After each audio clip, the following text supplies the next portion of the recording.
Assalamualaikum warahmatullahi wabarakatuh. Innal hamdalillah nahmaduhu wa nasta'inuhu wa nastaghfiruh wa na'udzu billahi min shururi anfusina wa min sayyiati a'malina. Man yahdihillahu fala mudilla lahu wa man yudlil fala hadiya lahu. Asyhadu an la ilaha illallah wahdahu la syarika lah wa asyhadu anna Muhammadan abduhu wa rasuluhu wa ba'd. Fa inna khairal kalami kalamullah wa khairal hadi hadi Muhammadin sallallahu alaihi wa alihi wasallam wa syarral umuri muhdatsatuha fa inna kulla muhdatsatin bid'ah wa kulla bid'atin dhalalah wa kulla dhalalatin finnar. Jamaah Jumat azzakumullah, ada sebuah prinsip. Prinsip ini dipegangi dan diamalkan sampai hari ini oleh kelompok yang oleh Allah dicap sebagai al-maghdubi alaihim, bangsa kera dan babi. Dinyatakan dalam suratul Fatihah al-maghdubi alaihim, bangsa yang dimurkai, Yahudi. Apa prinsip mereka? Salah satunya ikdzib, ikdzib, ikdzib, ikdzib, ikdzib tusaddaq. Bohonglah, bohonglah, bohonglah, bohonglah, bohonglah, lama-lama orang percaya. Ketika pertama kali mereka membohongi manusia bahwa Nabi Isa dan ibunya akan merebut tahta Romawi, akan menguasai Romawi, orang nggak ada yang percaya. Siapa Nabi Isa? Siapa ibunya? Nggak punya masa, muridnya nggak lebih dari 11. Bukan orang kaya raya. Ya, di mata manusia tidak ada apa-apanya. Di mata Allah besar beliau. Orang nggak ada yang percaya. Tapi kebohongan ini terus diulang oleh mereka. Diulang setiap hari. Akhirnya pembesar Romawi kena. Maka mulailah diburu.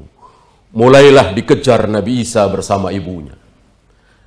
Oleh karena itu para ulama menafsirkan sabda Nabi Al-Masih yang selalu berjalan. Karena beliau tidak pernah tinggal di satu tempat secara lama. Pindah dari satu tempat ke tempat lain. Menghindari kejaran pasukan Romawi. Hasil hasutan dari orang-orang Yahudi.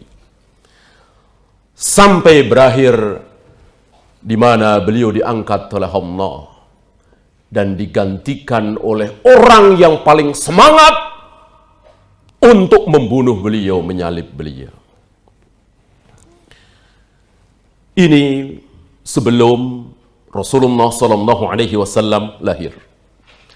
Di zaman Nabi sallallahu alaihi wasallam prinsip ini diulang lagi. Ketika ada berita bahwa Aisyah dengan Safwan bin Al-Mu'attal ada main. Orang gak ada yang percaya. Gak ada yang percaya. Kejadian yang lumrah karena memang Aisyah tertinggal. Aisyah tertinggal. Pikir Aisyah nanti Rasul dan para sahabat akan balik lagi. Itu malam-malam. Sepulang dari perang. Tertinggal, dikiranya sudah masuk ke dalam tandunya itu. Padahal belum.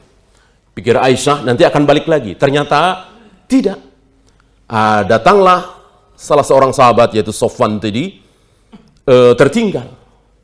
Maka Aisyah dipersilahkan untuk naik unta, Safwan menuntun dari depan, tidak ada pembicaraan apa-apa. Sampai menyusul Rasul dan para sahabat, diceritakan kejadiannya, sudah selesai.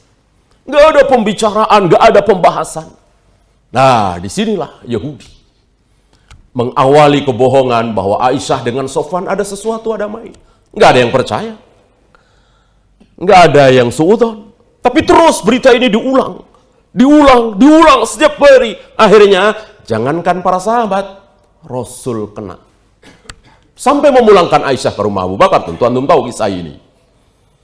Ya, sampai Nabi memulangkan Aisyah. Berarti terkena beliau. Inilah kebohongan itu kalau diulang-ulang terus, maka orang yang tadinya tidak percaya, jadi percaya. Apalagi sekarang. Ada media, ada alat, ada televisi, ada radio, ada internet. Maka wajib bagi kita berhati-hati. Saya kira tidak berlebihan kalau saya katakan, hukum asal berita yang masuk ke handphone kita, hukum asalnya adalah bohong. Tidak benar. Kecuali ada sesuatu yang meyakinkan. Oh, ini resmi dari Kapolri. Oh, ini resmi dari Menteri Dalam Negeri. Oh, ini resmi dari pemerintah. Nah, sebelum itu, maka hukum asal adalah bohong. Dan itu sudah berulang kali, hampir setiap hari. Katanya begini. Lihat. Jangan sampai prinsip yang dipegang teguh oleh bangsa al-maghdubi alaihim ini justru kita yang mengamalkan.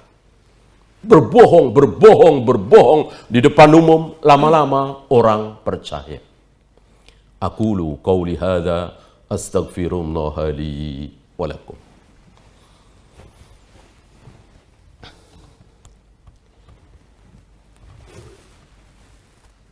Alhamdulillah hamdan katsiran thayyiban mubarakan fihi kama yuhibbu rabbuna wa yarda. Asyhadu an la ilaha illallah wahdahu la syarika lah. Wa asyhadu anna Muhammadan abduhu wa rasuluhu wa ba'd. Ayuhal ikhwah, ribuan tahun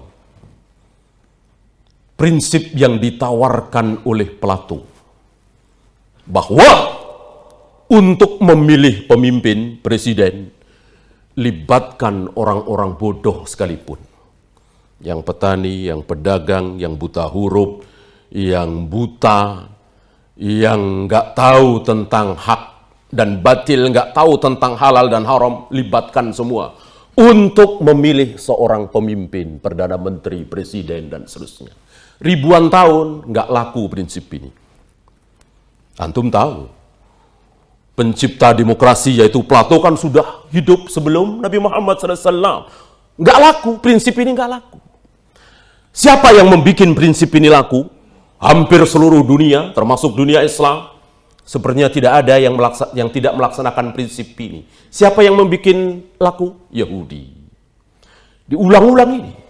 Ya, padahal secara akal sehat, antum sadar, saya sadar, bagaimana orang buta, orang bisu, orang nggak sekolah, orang nggak tahu apa-apa, bahkan pelacur, bahkan ahli maksiat, nggak pernah sholat, disuruh dikasih hak untuk memilih presiden kita, bagusnya siapa? Fa inna lillahi wa inna ilaihi raji'un. Musibah apa ini? Kenapa nggak dipilih profesor, doktor, insinyur, kiai haji, MUI? Kenapa pelacur, koruptor, penjahat, nggak pernah ke masjid, nggak pernah sholat, disuruh, diberi wewenang, diberi hak untuk memilih presiden kita siapa bagusnya, gubernur kita siapa, wali kota kita siapa. Wal'iyadu billah. Lihat, kenapa hari ini begitu larisnya prinsip ini? Itulah kebohongan diucapkan setiap hari, diajarkan dari kita TK, SD, SMP, dan seterusnya. Terus, seolah yang tidak demokratis itu dosa besar. Inilah kebohongan demi kebohongan, kesalahan diulang-ulang. Ini sebuah prinsip yang luar biasa buruknya. Bagaimana nggak tahu apa-apa hak dan batil, nggak tahu apa-apa tentang kebenaran, diberi hak. Dan sama, seorang kiai haji takut dosa, berilmu, hafal Al-Quran dengan seorang pelacur di mata demokrasi, sama apa beda? Sama. Kalau beda bukan demokrasi namanya. Artinya kalau memilih sama, suaranya satu. Berhak memilih dan berhak dipilih. Antum mau larang, pemerintah mau larang, seorang pelacur, seorang artis, seorang pengumbar aurat mencalonkan diri sebagai wali kota, sebagai gubernur, mau larang? Dosa besar dia terhadap prinsip demokrasi. Nggak boleh dilarang. Nggak ada bedanya mau kiai haji orang saleh dengan pelacur, di mata demokrasi sama. Mau menyembah Allah satu-satunya bertauhid dengan yang berbuat syirik menyembah kuburan, di mata demokrasi sama. Bagaimana? Antum mau ikut-ikutan prinsip seperti ini?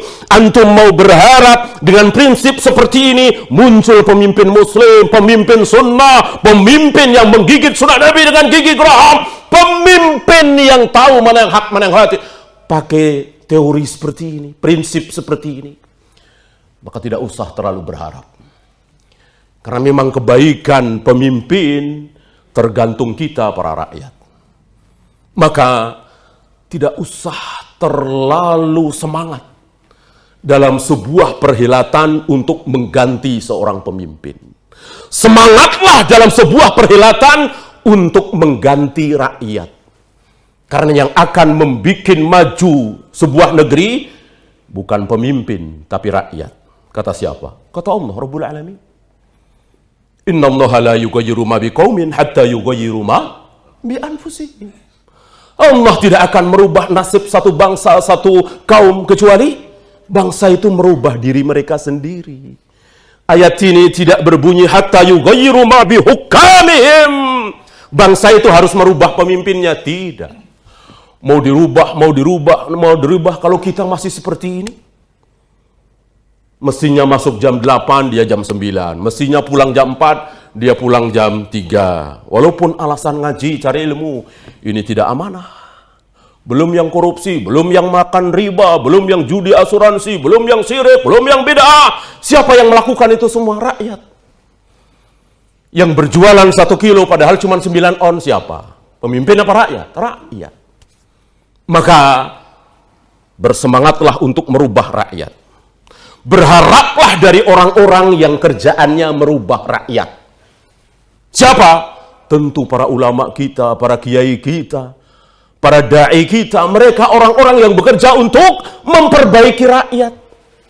Adapun memperbaiki pemimpin, antum tahu, ada seorang pemimpin yang lebih mulia dari Imam Syafi'i, lebih mulia dari Imam Bukhari, lebih berilmu, lebih bertakwa, lebih takut kepada Allah dari Abu Bakar dan Umar. Siapa? Nabi Musa alaihi salatu wassalam.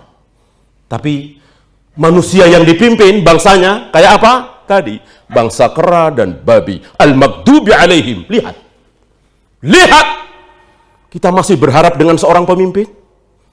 Tidak usah. Berharaplah dari rakyat. Selagi kita terus begini saja, yang tipu-tipu, yang bohong, yang bilang asli padahal KW2, KW3, jangan berharap. Seorang Nabi Musa alaihi salatu wassalam, kalamullah, tidak sanggup merubah rakyat. Karena apa? Rakyatnya tidak mau berubah. Rakyatnya bangsa al-maghdubi alaihim. اللهم صل على محمد وعلى آل محمد كما صليت على إبراهيم وعلى آل إبراهيم إنك حميد مجيد اللهم اغفر المسلمين والمسلمات والمؤمنين والمؤمنات الأحياء منهم والأموات ربنا لا تزغ قلوبنا بعد إذ هديتنا وهب لنا من لدنك رحمة إنك أنت الوهاب ربنا آتنا في الدنيا حسنة وفي الآخرة حسنة وقنا عذاب النار